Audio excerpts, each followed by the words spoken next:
Nesta edição do OAB no Ar, nós vamos, nessa entrevista, conversar com o advogado José Roberto Chiarella, e o assunto dele é a compatibilização entre educação e indústria, as duas da atualidade, da revolução tecnológica, educação 4.0 e indústria 4.0, os dois.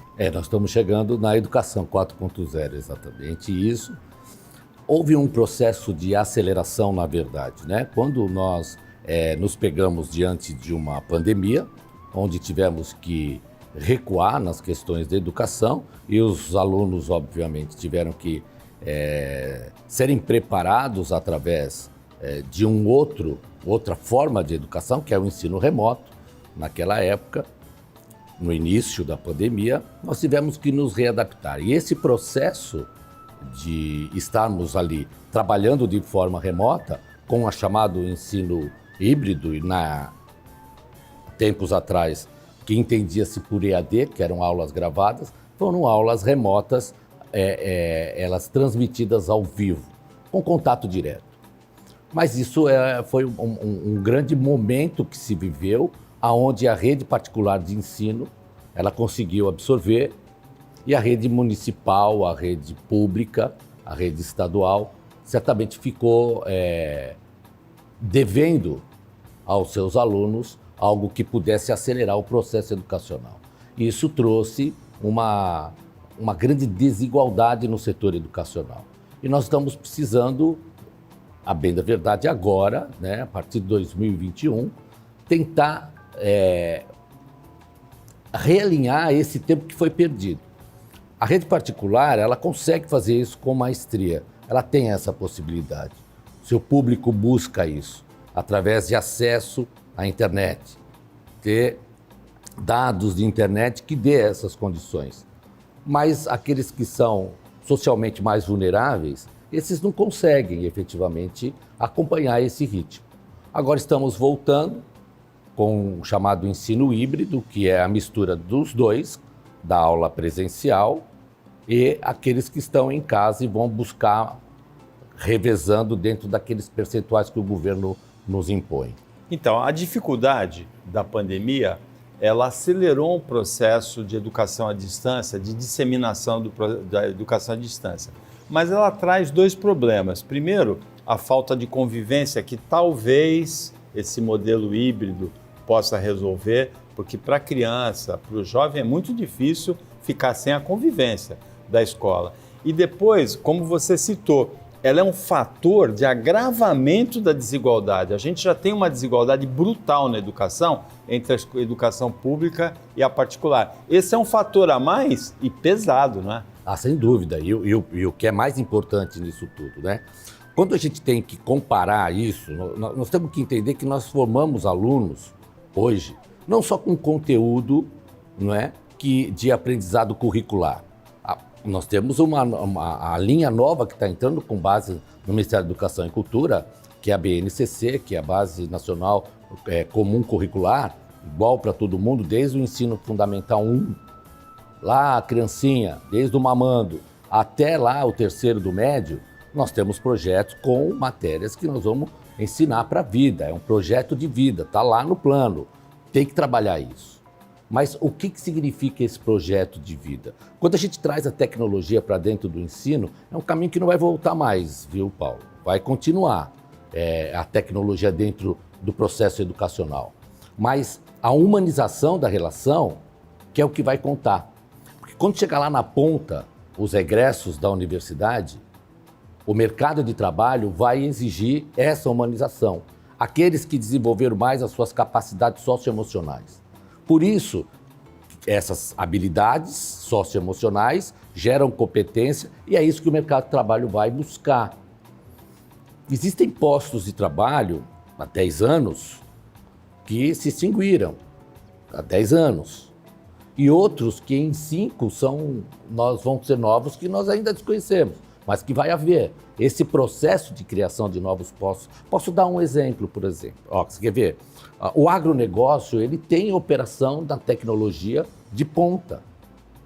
E se você tem uma equipe especializada para operar drone, por exemplo, você está com todo o seu plantio, toda essa otimização de tempo, de espaço, de tudo aquilo que precisa ser colocado, vai ser com uma nova mão de obra. Não precisa nem ir tão longe, a operação portuária é totalmente informatizada hoje, né? Até o trabalho do estivador não é mais braçal, é de operação de equipamentos. E nós acompanhamos bastante esse porto, né, Paulo? Quanto tempo isso se reverteu e hoje mudou tudo e nós nem percebemos. Agora veja, aí entra aquela velha questão de que a pessoa é contratada pelas habilidades técnicas e é demitida pelas deficiências comportamentais. Exatamente. Hoje o plano de fundo, que são essas questões técnicas, que é um ponto, mas a mais importante, a que vai imperar daqui para frente, são as relações interpessoais. E nessas, embora o trabalho também tenha se modificado, inclusive na indústria, o home office se impôs também da mesma maneira que a educação à distância. Então, o convívio também é menor. Então, o convívio é menor. Mas quando a gente fala em indústria 4.0, por isso que tem essa ligação desde a escola até a ideia daquele que vai ser contratado. Por quê? E eu quero falar um pouquinho também dessa questão da questão da indústria 4.0. Nós temos no Brasil uma grande distorção, uma grande concentração de renda. Essa que é a realidade. Dentro do mercado que eu tenho que formar, eu tenho que ensinar, eu tenho que preparar para a vida. Aqui esse o objetivo. Eu pego aqueles que têm menos, que não são vulneráveis, dentro de uma escola, uma rede particular de ensino, que prepara para, na ponta, ingressar numa universidade pública. Então, e os vulneráveis vão para particular. Então, esse desequilíbrio, o que eu faço? Eu pego a renda aqui, concentro a renda lá, as melhores universidades são as públicas, que vão gerar os melhores empregos. Eu concentro a renda. Venho algumas ações do Estado, do governo federal, com o ProUni, com algumas outras coisas, Né? que atenuantes. Que quando vai cobrir a cabeça, já está na metade da perna. E quando vai cobrir a perna, chegou no peito. Não cobre ninguém, e é isso que nós vamos. Mas nós precisamos ter uma atitude proativa nisso. E o que seria ter uma atitude proativa nisso? Primeiro ter a participação público-privada em todas as questões educacionais de um país. É o meu ponto de vista particular. Porque quando eu chego na indústria, que eu falo da indústria 4.0, que é a grande revolução, a quarta revolução industrial, nós estamos tratando, não é? Nós passamos, essa aqui é a quarta, é a revolução da comunicação, porque a tecnologia está no trabalho.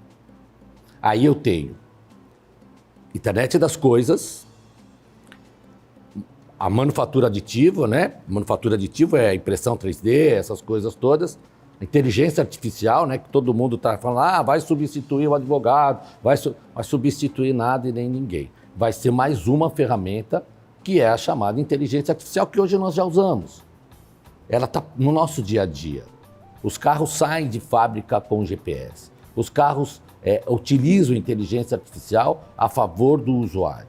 Então, como lidar com tanta tecnologia tendo o ser humano do outro lado? É essa questão que a base nacional curricular está falando, que é projetar para a vida. Agora, você é advogado, quais são as adaptações do direito e do trabalho do advogado nesse cenário novo aí? Muito bem, então, olha, excelente, né? Primeiro, nós temos um Marco Civil da Internet, que já está em vigor, tá certo? Há um bom tempo, regula essas relações que trata da internet. A Lei Geral de Proteção de Dados, que tem que se falar muito, porque é ela que vai garantir como que nós vamos, através de uma agência, como que nós vamos nortear essas questões. Principalmente no momento em que vazaram 223 milhões de CPFs, né? Então, aí vazar o CPF, né? Falar em proteção de dados nesse momento parece até irônico, né? Então, mas é aquilo que a tecnologia... Você sabe, Paulo, o grande patrimônio das empresas hoje, a gente chama de Big Data, né? Quem tem informação tem o poder.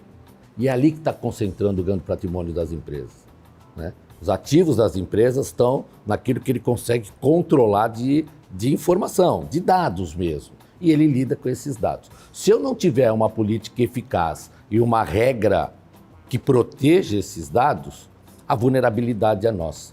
Mais alguma observação importante para a telespectadora, para o telespectador do OAB no Ar, nesse campo da educação e da indústria que se modificam tecnologicamente?